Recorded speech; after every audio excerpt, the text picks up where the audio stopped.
Good afternoon, everyone. How are you doing? Welcome to another session of the Englewood Enterprise Gallery call-in show.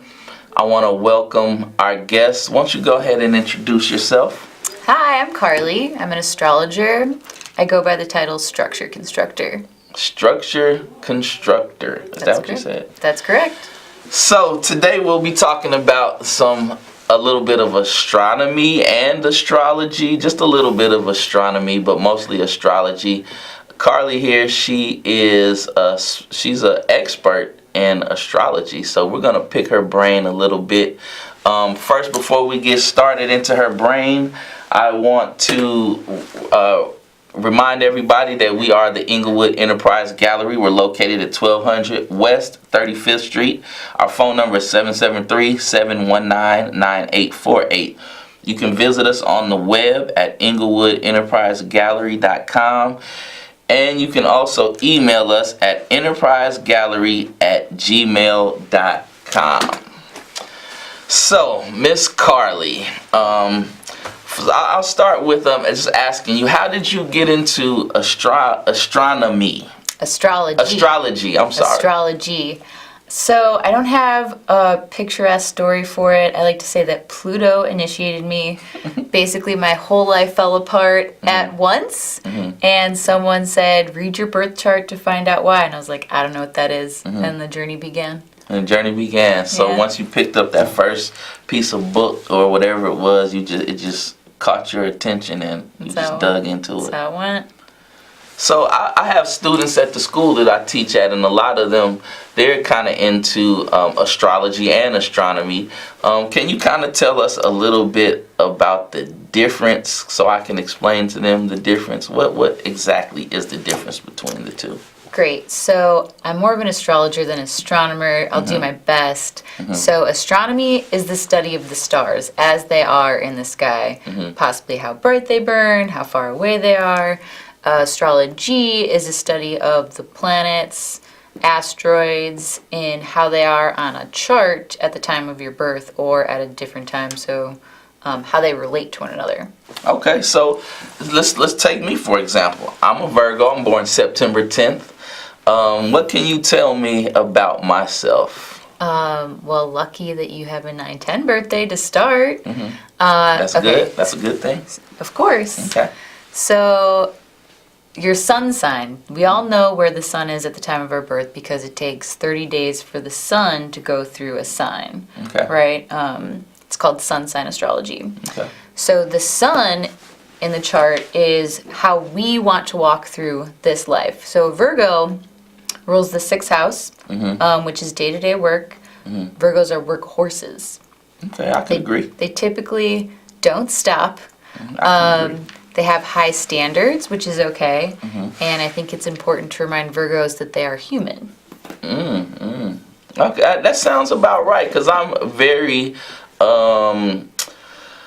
I'm somewhat of a workhorse when it comes to the things that I enjoy. Like if something that I'm really into, like I'm into science, and a lot of times when I'm at home working on some science experiments or reading, I really do get into it and I get real analytical. I try to just pick everything. So I guess that sounds about right. What can you tell us about yourself? Tell us about what is your sign and your birth. I'm a Capricorn, so Virgo and Capricorn are both earth signs. Okay. So we're known for being grounded, also a workhorse, but slightly in a different manner. A Capricorn is working to get to the top of the mountain. Like that's sort of its symbol. All signs have a symbol, right? So Virgo is separating the wheat from the shaft, so they're discerning. Okay. Whereas Capricorns are known for having long journeys. Most people who are born in the sun sign of Capricorn start off almost like as adult children, right? They're possibly handed a lot early on in life. And then they get to grow young as they grow old. And they typically work longer than most other signs. So the what you know about yourself, I mean, is that typically how you are? Yeah. I mean, later in life. Like, Capricorns will work later in life. When most people retire, a Capricorn will go on. Start working. Yeah. So through your... Okay, well, I tell you what, let's go to our caller. Caller, are you there? Yes, how you doing today? Hey, I'm good. That voice sounds very familiar. Who are we speaking with today? This is Mr. Medina from the Englewood Enterprise Gallery. How y'all doing today? Oh, yeah, I'm sorry I we have to good, be out brother. of town. This ain't too much background noise, is it? Because I can't control this noise in the background. No, we got you. Okay, but the episode sounds so interesting. Even though I'm not there, I just was compelled to call to talk to a real live astrologer on the line and everything. Yeah, you know what? I don't know if y'all asked this question yet, but I think I was talking before, and I was trying to understand. Would you say that astrology is an art or a science, or is it both in a way? I'd say it's definitely both. I think it covers all of the classroom subjects, art and science being two great ones. So it's a science because when you actually get down to it, it has to be very exact to maybe make a prediction or to see what's going on if you're using a chart to look into something. And it's art because it's all symbolic, right? Like a chart has glyphs. I don't have any pictures. So the art is an interpretation. Okay. Yes. I don't want to bombard y'all with too many questions. Can I squeeze one more in? Because I know your time is short. You go ahead, brother. So my sign is a Scorpio, and I think you were getting into some deep understanding of the Scorpio sign the other day, Carly, and I was trying to see if you had a couple minutes to elaborate on what you were explaining to me before. Yeah, I'm glad you asked. Thanks for having me on the show, too, when you're not here. I saw the Scorpio symbol in your opening credits. So I call myself an honorary Scorpio because I have a lot of Scorpio in my chart. And I'm sorry I don't have a picture to show everyone what a birth chart looks like. So Scorpio is one of the headiest signs, I like to say. It has 3 totems that go along with it, right? Like totem is the symbol, which I was just referring to. And the journey of a Scorpio is one that I study a lot. So we start off, right, wounded, I guess you would say, as a scorpion. And we sting people, or a scorpion, someone who's been injured will sting people out of fear and in order to protect themselves. And then once you get tired of wearing that and maybe scaring people away, like I have, you'll be like, okay, well, what actions do I have to take and how do I have to change my way of being in order to get out of this? And that's eagle. Yes. And eagle is the only bird that flies above the clouds when a storm comes. So that's having the ability to soar above your emotional state, which a lot of us get trapped in. I am one of them. Yes. And then once you've practiced that long enough, then you get to go on to become the dove, which is known for unconditional love. And Scorpio basically outlines the journey of turning like the wound into the healing ointment. Like this thing that once weighed me down, I'm now going to use it to spread a message to others. Wow. So I could actually become a dove instead of stinging people, because I really want to give them hugs. I don't want to sting them. I want to hug people, but I'm trying to get to that hug level and become a dove and fly away in peace. You can definitely do that, and I feel like at any given point in time we are all three. You know, like I am maybe more open to some people and more protective around others, depending on the situation. Yes. So yes. Did that answer your question? It sure did, and I appreciate that heavy enlightenment, Carly, and thank you for joining us. And I look forward to more art and science and astrology with the Englewood Enterprise Gallery, all right? Y'all have a great show. Thank you. Yeah, speaking of the Englewood Enterprise Gallery, let me plug us one more time. We are the Englewood Enterprise Gallery. We're located at 1200 West 35th Street. The phone number is 773-719-9848. Our website is EnglewoodEnterpriseGallery.com, and you can email us at enterprisegallery@gmail.com. So, some of my other questions I wanted to ask you. So sometimes, growing up, well, as I was growing up, I grew up in the age where before computers and stuff, and we always had to open the paper to find things, and you would always open the paper and they'd always have an astrology section. But as I got older, I would read it, but as I got older, I just started to feel like it was just like a watered down version of what real astrology was.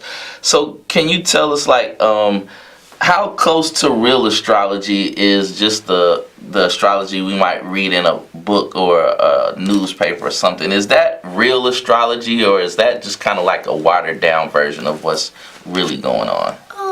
Well, I'm so glad you asked that question, and I feel like my answer could actually get me in trouble with the astrology community, but I really appreciate sharing this message that I feel daily horoscopes are blasphemous. And it's a great way to discredit a really credible science.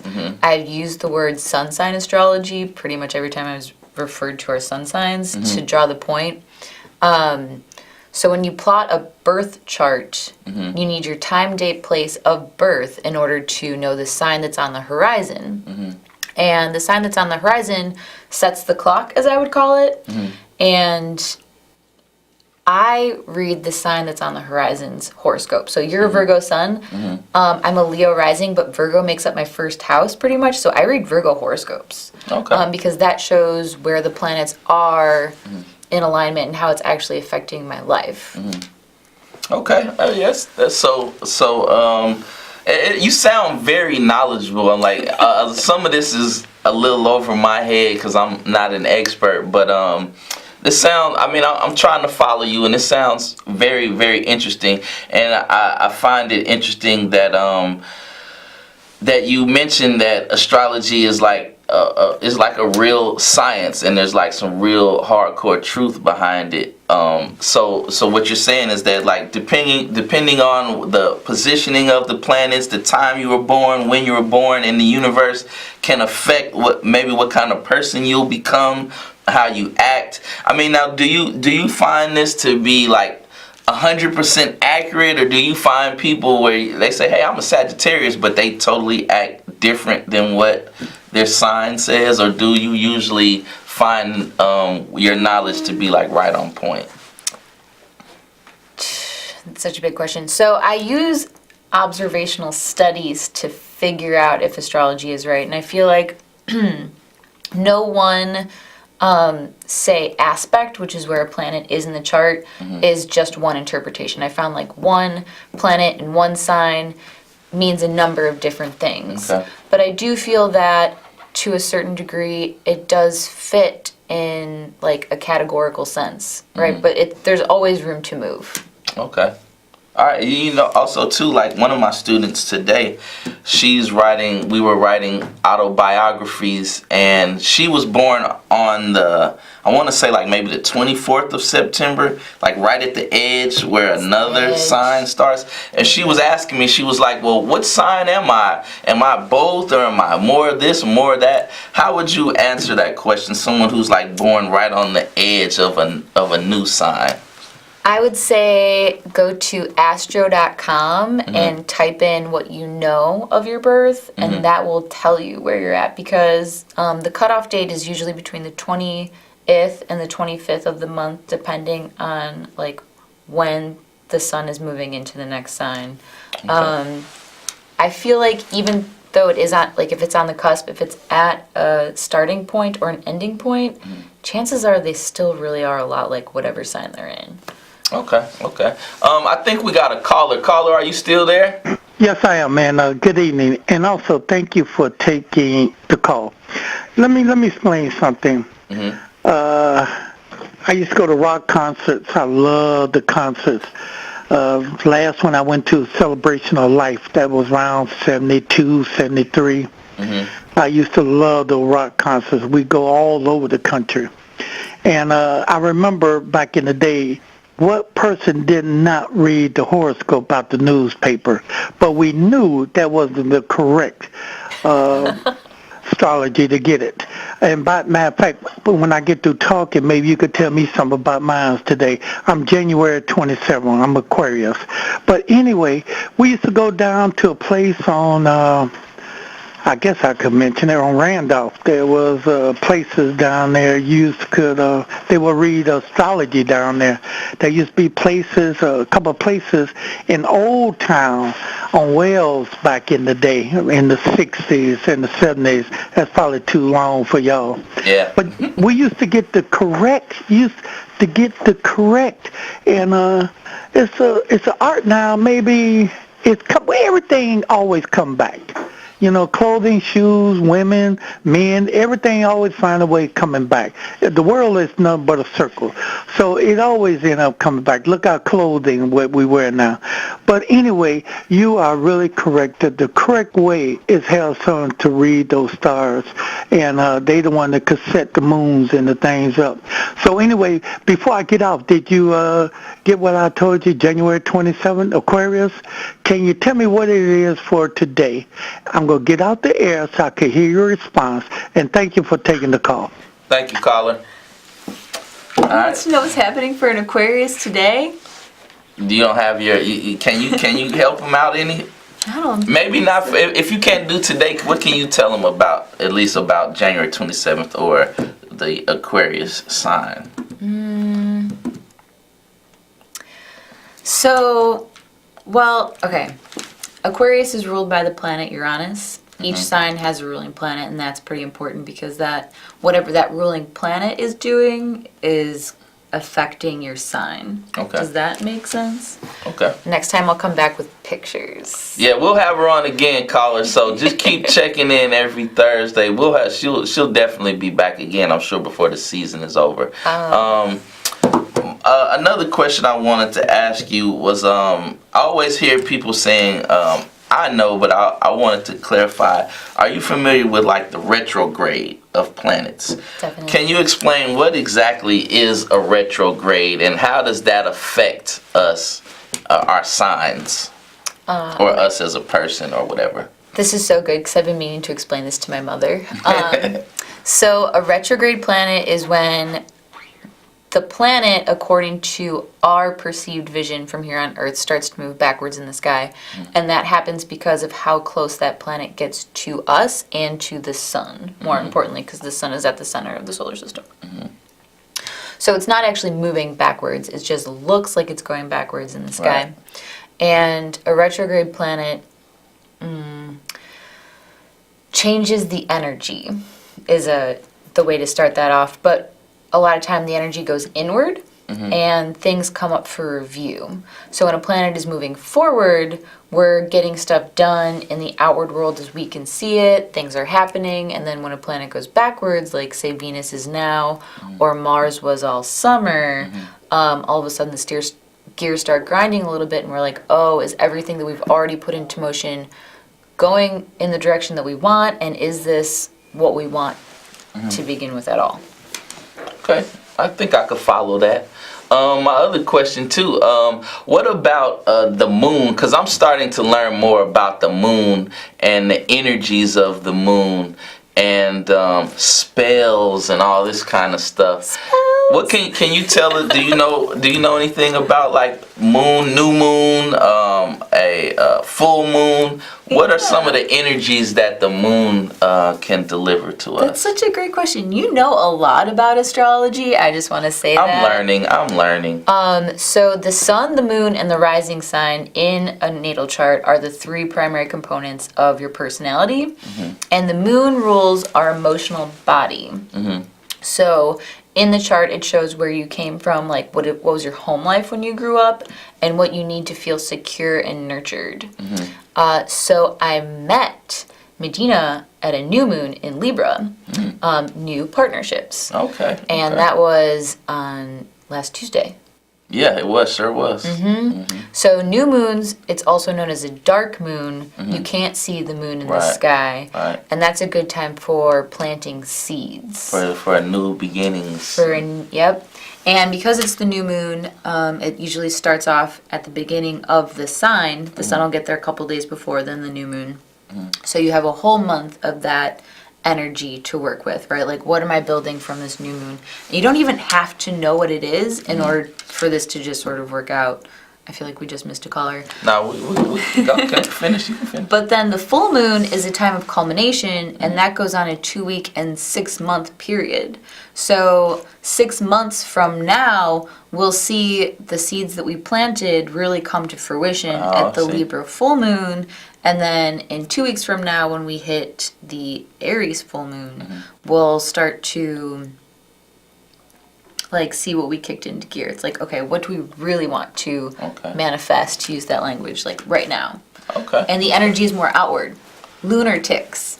Okay, yeah, I wish this show was for an hour because I got plenty of questions. But let me see if our caller is still there. Caller, are you there? Yes, and this is the caller just last, but you brought up something so interesting.